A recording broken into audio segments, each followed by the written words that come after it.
Vous pensez que vous avez le temps de changer. Moi aussi, je le pensais. J'avais 65 ans quand on m'a annoncé que mon corps était en train de lâcher. Et la première pensée que j'ai eue n'était pas la peur. C'était la honte d'avoir attendu si longtemps. Permettez-moi de me présenter. Je m'appelle Michel. J'ai 68 ans aujourd'hui. 3 ans ont passé depuis le diagnostic. Je suis encore là, plus longtemps que prévu. Mais pendant ces 3 années, j'ai pensé à des choses auxquelles je n'avais jamais pensé durant toute ma vie. Et maintenant, je veux vous les dire, parce que vous pouvez encore changer. Moi, je ne peux plus changer grand-chose, mais il faut que je commence par le début. J'ai grandi dans une petite ville du sud de la France. Mon père travaillait au chemin de fer. Ma mère était femme au foyer. Tous les deux étaient des gens silencieux. Silencieux, mais pesants. Dans notre maison, on ne parlait pas beaucoup, on ne posait pas beaucoup de questions, on ne remettait pas les choses en question. La vie était tracée. Tu allais à l'école, tu travaillais, tu te mariais, tu prenais ta retraite. Ensuite, tu mourais. C'est tout. C'est ce que j'ai fait. J'ai terminé le lycée, j'ai fait des études d'ingénieur parce que mon père respectait les ingénieurs. Il ne m'a jamais demandé si j'aimais l'ingénierie. Je ne me l'ai pas demandé non plus. J'ai obtenu mon diplôme, j'ai trouvé un travail dans une usine à Lyon. J'ai loué un petit appartement. À 28 ans, j'ai rencontré Isabelle. C'était une belle femme, une bonne femme. On s'est mariés parce que c'était le moment de se marier. On a eu des enfants parce que c'était le moment d'avoir des enfants. Ne vous méprenez pas. J'aimais Isabelle, j'aimais mes enfants, mais même dans cet amour, il y avait quelque chose d'étrange, comme si j'observais tout ça de loin, comme si cette vie était la mienne, mais pas tout à fait la mienne. Je n'ai jamais dit ça à personne, parce que je ne savais pas comment le dire, parce qu'en apparence, je n'avais pas de raison de me plaindre. Il y avait le travail, la famille, la santé. Que voulais-je de plus? C'est cette question. Cette question m'a perdu. J'ai travaillé 32 ans dans cette usine. La même usine, le même bureau, presque le même bureau. Chaque matin, je me levais à 7 heures. Chaque soir, je rentrais à 18 heures.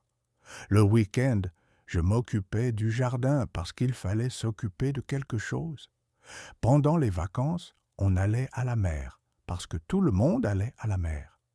Ma vie n'était pas mauvaise, mais ma vie n'était pas la mienne. Quand j'étais jeune, j'aimais dessiner. J'étais petit, 10, 11 ans. Je dessinais dès que je trouvais du papier. Je dessinais les visages de mes camarades de classe, les arbres de la cour d'école.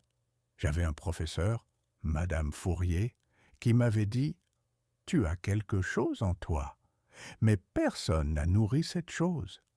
Et moi, j'ai commencé à l'oublier peu à peu. Il n'y avait pas de dessin dans les études d'ingénieur. Il n'y avait pas de dessin à l'usine. Je n'avais pas le temps de dessiner à la maison, ou c'est ce que je me disais. La vérité, c'est que dessiner me semblait puéril. Je voulais être pris au sérieux. Pour être pris au sérieux, il ne fallait pas sortir des clous. Je suis resté dans les clous pendant 40 ans. Je suis parti à la retraite à 65 ans. L'usine m'a organisé une petite cérémonie. Ils m'ont donné une plaque. Mon nom et mes années de service y étaient inscrits. 1981 à 2021, 40 ans. On a pris des photos, mangé du gâteau, ri. Je suis rentré chez moi. J'ai posé la plaque sur l'étagère. Isabelle a fait du thé. La télévision était allumée. Et ce soir-là, pour la première fois, j'ai pensé « Et maintenant ?» J'avais imaginé la retraite pendant des années. Je me reposerai, Je voyagerai, je lirai, mais la première semaine est passée, la deuxième semaine est passée. Les jours se sont mélangés. Je me levais tard le matin, je ne savais pas quoi faire l'après-midi. Isabelle avait ses habitudes, les enfants avaient leur vie. Moi, je me tenais là, au milieu. J'ai essayé de remplir ce vide. Je me suis plus occupé du jardin. J'ai plus parlé aux voisins. Mais quelque chose grandissait en moi, quelque chose de silencieux, mais de lourd. 3 mois plus tard, je suis allé chez le médecin pour une sensation d'oppression dans la poitrine. Je m'attendais à quelque chose de simple, mais le médecin m'a envoyé faire des examens approfondis, puis chez un spécialiste, puis chez un autre. Ça a duré 2 semaines. 2 semaines plus tard, il était assis en face de moi dans son cabinet et il m'a dit que j'avais un cancer du pancréas. Stade 3. Ce jour-là, en rentrant en voiture, je n'ai pas pleuré. Étrange, non? Je m'attendais à pleurer, mais je n'ai pas pleuré. J'ai juste conduit. Et une seule chose me traversait l'esprit. J'avais arrêté de dessiner. Je ne sais pas pourquoi, c'est le dessin qui m'est venu à l'esprit à ce moment-là. Peut-être parce que le dessin était la seule chose qui me rendait moi-même. Quand je dessinais enfant, ce Michel de 10 à 11 ans, c'était le vrai moi. Tout ce qui était venu ensuite, l'école, le travail, la famille, la retraite, avait été construit sur ce fondement. Mais ce fondement s'était effondré. Parce que je ne l'avais jamais nourri, je suis rentré à la maison, j'ai dit à Isabelle, elle a pleuré. Moi, je n'arrivais toujours pas à pleurer. Ce soir-là, allongé dans le lit, j'ai compté les moments de ma vie, les moments que j'avais vraiment aimés, les moments qui me semblaient vraiment les miens. Lesquels étaient-ils?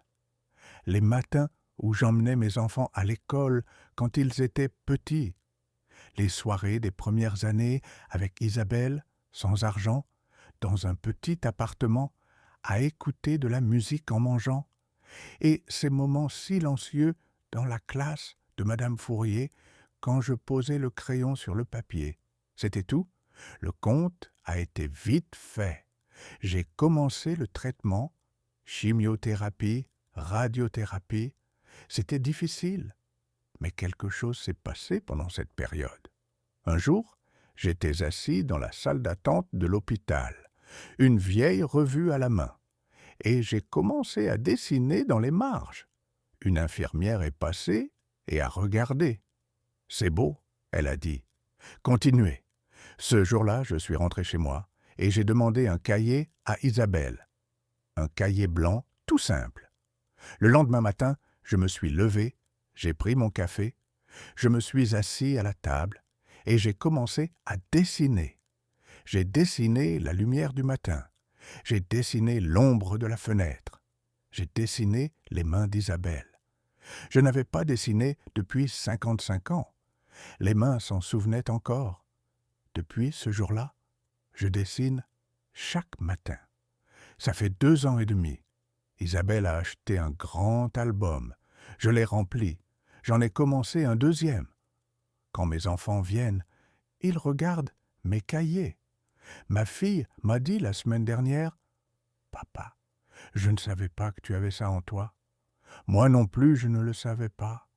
Ou je le savais, mais je ne m'en étais pas donné la permission. Voilà ce que je veux vous dire.